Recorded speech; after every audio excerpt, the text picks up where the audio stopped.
여러분, 지금 국민의힘 공천판이 말 그대로 뒤집혔습니다.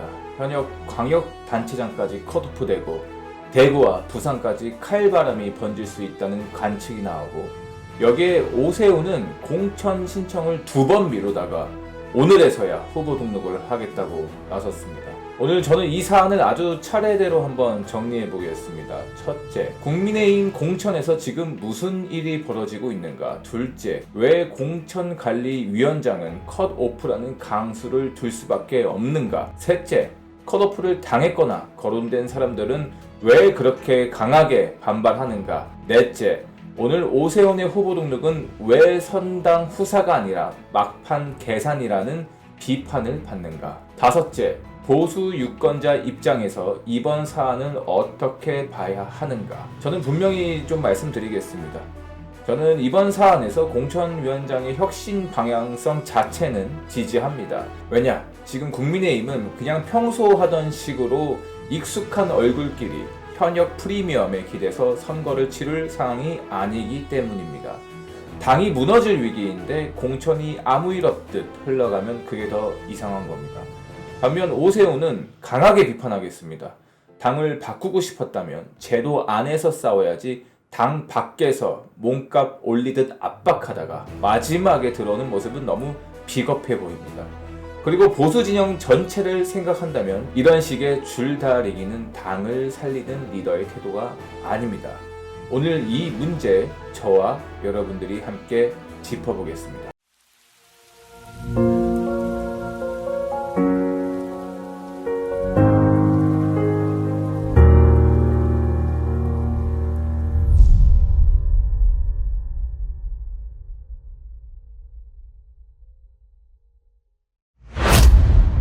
국민의힘은 6.3 지방선거를 앞두고 공천 작업에 들어갔습니다. 그런데 이 과정에서 단순한 경선 관리가 아니라 당의 얼굴과 방향을 바꾸겠다는 문제의식이 공관위 내부에서 강하게 제기됐습니다. 특히 이정현 공천관리위원장은 복귀하면서 장동혁 대표로부터 공천 관련 정권을 위임받았다고 공개했고, 이번 공천을 다시 태어나는 출발점으로 만들겠다고 했습니다. 이 말은 무슨 뜻이냐? 그냥 신청자 받아서 경선 붙이고 끝나겠다는 게 아니라 필요하면 현역자도 자르고 중진도 자르고 당이 기존 관성을 깨는 모습을 보이겠다는 뜻입니다. 그리고 그 신호탄이 바로 김영환 충북지사 컷오프였습니다. 보도에 따르면 공관위는 김영환 지사를 공천 대상에서 제외하고 추가 접수를 받기로 했습니다. 이정현 위원장은 이 결정을 쇄신의 출발점이라고 설명했고, 보도에 따르면 세대교체 요구를 힘있게 실천할 새 지도자가 등장해야 한다고 판단했다고 밝혔습니다. 여기서 중요한 건 이게 단순히 충북 한 곳의 문제가 아니라는 점입니다. 이정현 위원장 본인이 충북 하나로 끝나지 않을 것이라는 취지로 얘기했고, 이후 부산시장 박현준, 대구시장 출마한 중진 의원들까지 컷오프 대상으로 거론되면서 당 전체가 술렁이기 시작했습니다. 즉, 이건 한 사람의 문제도 아니고 한 지역 문제도 아닙니다. 국민의힘이 이번 지방선거에서 혁신 공천을 할 것이냐, 아니면 기득권 안배 공천으로 갈 것이냐 충돌입니다. 자, 이제 핵심입니다. 도대체 왜 컷오프를 하느냐? 공관위원장 측 논리를 종합하면 크게 3가지입니다.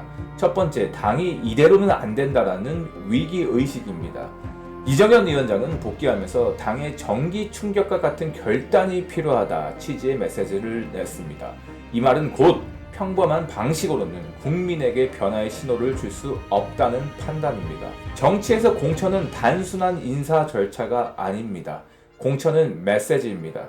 누구를 살리고 누구를 자르냐가 곧 이 당이 앞으로 어디로 가려는가를 보여줍니다. 지금 국민의힘이 정말 쇄신하려면 그래도 현역이니까, 중진이니까, 인지도가 있으니까 이런 논리만으로는 절대 안 된다는 것입니다. 두 번째, 세대교체와 인적 쇄신입니다.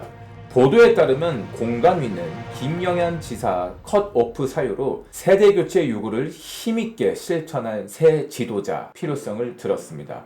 이건 단순히 나이 문제는 아닙니다.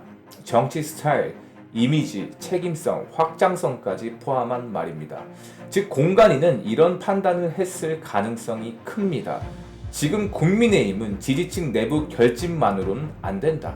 바뀌는 모습을 내놔야 한다. 그러려면 현역 프리미엄을 깨야 한다. 자, 세 번째, 혁신의 상징이 필요했기 때문입니다. 정치는 상징의 싸움입니다. 어중간하게 조금 바꾸는 척하는 건 아무 기억도 나지 않습니다. 현역 단체장 하나도 못 건드리면 국민들은 또 이렇게 말할 것입니다. 결국 자기들끼리 나눠먹기 하네. 말만 혁신이지 하나도 안 바뀌었네. 기득권은 그대로 두고 구만 떠든다. 공관위원장 입장에서는 바로 이 인식을 깨려 했을 것입니다. 그래서 첫 칼을 세게 휘두른 것입니다. 하지만 반대편 불만도 만만치 않습니다. 그리고 이 불만 역시 그냥 떼쓰기가 아니라 나름의 논리가 있습니다. 김영한 지사는 컷오프 직후 자유민주주의 원칙과 절차 파괴라고 강하게 반발했습니다. 이 말은 뜻은 명확합니다. 자르려면 기준을 공개하라. 왜 자르는지 설명하라. 납득 가능한 절차를 밟아라. 즉 단순히 잘렸다는 분노를 넘어서 절차적 정당성을 문제 삼는 겁니다. 박현준 부산시장은 컷오프설이 돌자 아무 기준도 없이 현역 단체장을 컷오프하고 단수 공천을 하는 것은 이기는 공천도 혁신 공천도 아니다 비판했고, 심지어 망나니 칼춤이라는 아주 강한 표현까지 썼습니다. 박현준 측 논리는 이겁니다. 선거는 이겨야 한다. 현역 경쟁력 있는데 기준 없이 자르면 부산을 포기하는 것 같다. 대구시장에 출마한 주호영 의원도 사람 자르는 혁신이 아니라 이기는 공천을 해야 한다 했고, 중진 컷오프설에 대해 민주당의 대구시장을 상납하려 작전한 것 같다고 강하게 비판했습니다. 이 사람들의 주장을 한 줄로 정리하면 이겁니다. 혁신 좋다. 그런데 혁신에도 기준이 있어야 한다. 그리고 선거는 쇼가 아니라 승부다. 경쟁력 있는 사람을 자르면 그건 혁신이 아니라 자해다. 이 논리는 분명히 일리는 있습니다. 왜냐하면 공천은 혁신성과 상징만으로 하는 게 아니라 실제 본선 승리 가능성도 따져야 하기 때문입니다. 그런데도 왜 공천위원장은 컷오프를 밀어붙일 수밖에 없었나? 저는 이번 사안의 핵심이 누가 억울을 하냐가 아니라 국민의힘이 지금 어떤 당으로 보이느냐라고 봅니다. 첫째, 당이 국민에게 너무 낡아 보이긴 합니다. 국민의힘은 그동안 중요한 선거마다 늘 비슷한 비판을 받았습니다. 기득권, 개파, 현역 프리미엄, 눈치 보기, 무난한 안배. 이 이미지가 누적되면 실제로 어떤 정책을 내놔도 국민은 믿기가 힘듭니다.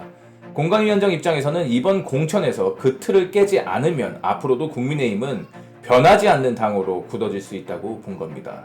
둘째, 혁신은 원래 아프고 욕먹는 일입니다. 사람 안 자르고 다 달래고 다 품고 갈등 없이 혁신하겠다라는 건 정치에서 거의 불가능합니다. 진짜 혁신은 누군가의 기득권을 건드려야 합니다. 그래서 컷오프가 논란이 되는 건 오히려 당연한 것입니다. 아무도 화내지 않는 혁신은 대개 혁신이 아닙니다. 셋째, 공관위원장은 결과에 책임지겠다고 했습니다. 이정현 위원장은 복귀하며 결과에 대한 책임을 자신이 지겠다고 했습니다. 이건 가볍게 볼 말은 아닙니다. 정치에서 가장 쉬운 건 남 눈치 보며 타협하는 겁니다. 가장 어려운 건 욕먹더라도 내가 책임지고 칼을 드는 것입니다. 물론 기준이 더 명확했어야 한다는 비판은 가능합니다. 어떻게 책임질지 라는 등. 그러나 저는 좀 이렇게 봅니다. 지금 국민의힘에 더 위험한 것은 컷오프의 후폭풍이 아니라 끝내 아무것도 못 건드리고 또 그 얼굴로 선거 치르는 무기력함이라고 저는 생각을 합니다. 이제 오세훈 얘기 좀 하겠습니다. 오세훈이 당의 변화와 쇄신을 요구하며 2차례 공천 신청을 하지 않았습니다. 이건 제가 전에도 뉴스로 말씀드린 적이 있는데요. 하지만 어제 3월 17일 기자회견을 열고 서울시장 후보 등록을 하겠다고 밝혔습니다. 그는 서울 시민에 대한 책임감, 선당 후사를 말했습니다. 제가 죄송합니다. 책임감 얘기 나오다가 저도 모르게 좀 웃음이 나왔는데 이따 제 생각을 좀 말씀드리겠습니다. 근데 왜 이곳저곳에서 비판이 나오냐? 첫 번째, 당을 살리기 위한 충언이 아니라 몸값 올리기로 비쳤기 때문입니다. 정말 당 혁신이 목적이었다면 공천 절차 바깥에서 줄다리기를 할 게 아니라 들어와서 싸웠어야 합니다. 당이 추가 공모를 2번이나 열고 공관위원장이 직접 참여를 요청하고 지도부와 당 전체가 서울시장 카드 때문에 흔들리는 상황이 됐습니다. 이때 바깥에서 계속 더 바뀌어라, 더 보여라 하다가 마지막에 본인이 등록하는 모습은 많은 사람들 눈에 이렇게 보일 수밖에 없습니다. 당은 압박하고 본인 정치적 지분은 최대화하고 들어올 타이밍은 끝까지 제대가 결국 들어온 것 아니냐. 두 번째, 선당 후사라면 먼저 당의 질서를 존중했어야 합니다. 성당 후사는 말이 아니라 행동입니다. 당이 정한 공천 일정이 있고 공관위가 있고 경선 절차가 있습니다. 물론 비판할 수 있습니다. 하지만 당의 후보가 되려면 최소한 그 틀 안에서 경쟁해야 합니다.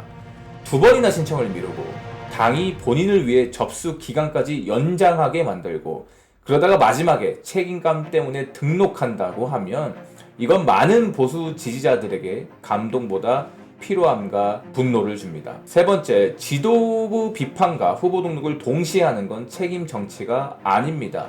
오늘 보도들을 보면 오세훈은 등록을 하면서도 당 지도부를 향해 비판 메시지를 이어갔습니다. 그런데 이건 모양이 별로 좋지 않습니다.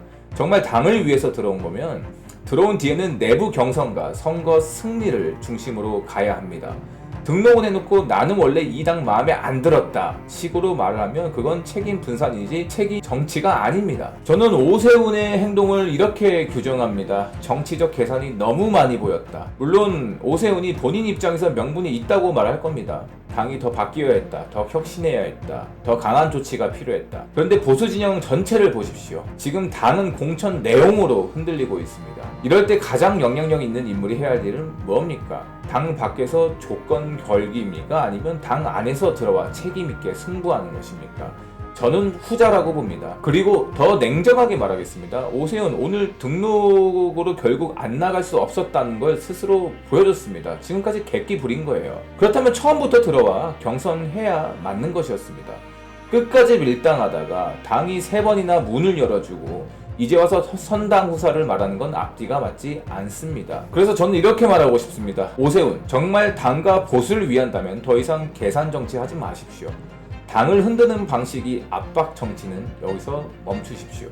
그리고 본인이 계속 이런 식으로 당의 질서보다 자기 메시지를 앞세울 거라면 차라리 사퇴하는 게 맞습니다.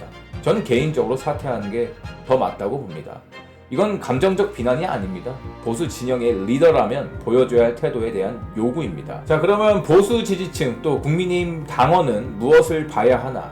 보수 지지층이 이번 사안을 볼 때 가장 중요하게 봐야 할 건 3가지입니다. 하나, 혁신 공천이냐, 기득권 공천이냐. 이번 컷오프 논란은 시끄럽습니다. 하지만 시끄럽다는 이유만으로 틀렸다고 볼 수는 없습니다. 오히려 조용한 공천이 더 위험할 때도 있습니다. 둘, 절차와 기준은 더 보완돼야 한다. 제가 공천위원장을 지지한다고 해서 모든 과정을 무조건 감수할 생각은 전혀 없습니다. 컷오프 기준은 더 분명해야 하고 설명도 더 정교해야 합니다. 그래야 혁신이 사천 논란으로 오염되지 않습니다. 셋, 당을 흔드는 사람보다 책임지는 사람을 봐야 한다. 지금 보수 진영에 필요한 건 밖에서 훈수두는 플레이어가 아니라 안에서 책임지고 욕먹더라도 결단하는 사람입니다. 저는 그 점에서 적어도 이번 공천 국면에서는 공천위원장이 더 정치적 책임을 지는 모습으로 보입니다. 반면 오세훈은 너무 늦게 들어왔고 너무 많은 조건을 걸었고 너무 계산적인 태도로 읽혔습니다. 오늘 정리해보겠습니다. 국민의힘 공천 논란은 단순한 공천 잡음이 아닙니다. 이건 당이 혁신으로 갈 것이냐 기득권 유지로 갈 것이냐의 싸움입니다. 컷오프를 한 이유는 분명합니다. 공관위는 당이 바뀌는 모습을 보여줘야 하고 세대 교체와 인적 쇄신이 필요하다고 판단했습니다. 실제로 김영한 충북지사 컷오프에 대해 쇄신의 출발점, 세대교체 요구를 실천할 새 지도자 필요라는 설명이 나왔습니다. 컷오프 당사자들의 불만도 분명합니다. 기준이 불명확하고 절차가 부족하며 본선 경쟁력을 해칠 수 있다는 것입니다. 김영한은 원칙과 절차 파괴, 박형준은 망나니 칼춤, 주호영은 이기는 공천을 강조했습니다. 그럼에도 저는 공천위원장을 좀 더 지지합니다. 왜냐면 지금 국민의힘은 누군가 욕먹더라도 칼을 들어야 하는 상황이기 때문입니다. 변화없는 공천이야말로 더 큰 패배를 부를 수 있기 때문입니다. 그리고 오세훈, 오늘 후보 등록을 했습니다. 하지만 2차례 미신청 끝에 막판 등록으로 들어온 이 장면은 많은 사람들에게 원칙의 정치보다 계산의 정치로 보일 수밖에 없습니다. 저는 분명히 말합니다. 보수는 지금 우아한 계산이 아니라 책임 있는 결단이 필요합니다. 당을 바꾸고 싶다면 당 안에서 싸우십시오. 당을 흔들며 본인 명분만 키우는 정치는 이제 그만하십시오. 계속 이런 식이라면 오세훈은 사퇴 요구를 피하기 어려울 것입니다. 여러분들은 어떻게 보십니까? 여러분들의 의견 댓글로 많이 남겨주시고 이 영상이 도움이 되셨다면 구독과 좋아요는 큰 힘이 됩니다. 오늘도 대한민국을 지키기 위해 사실을 전달하는 뉴스 FTN이 되도록 노력하겠습니다. 감사합니다.